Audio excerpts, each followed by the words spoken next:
Tecno Spark Go 5G has just been officially announced. The company has introduced a new smartphone G in India, part of this entry-level series which is ultra-economical. And regarding design, it features a thickness of 7.99 millimeters and a weight of 194 grams.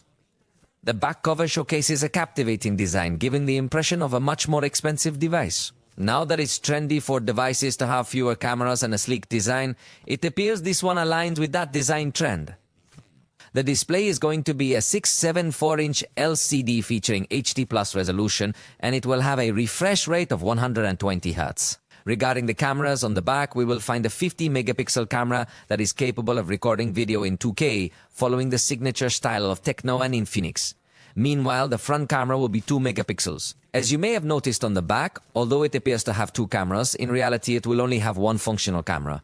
The other one is purely for marketing purposes or decoration. The battery is important since it has 6,000 meters with support for 18 watts charging, and regarding performance, we will find the MediaTek Dimensity 6400 processor, which comes with 4 GB of RAM and 128 GB of storage. In terms of software, we will find iOS 15, which is based on Android 15.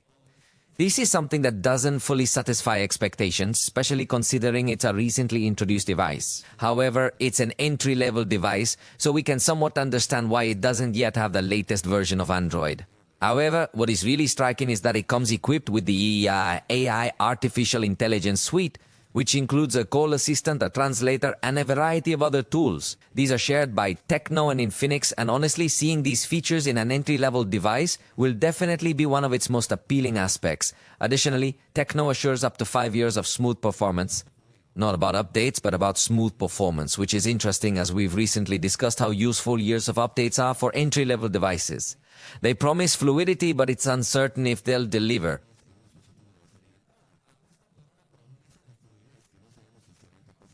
Share your thoughts on this device, including its key strengths and weaknesses.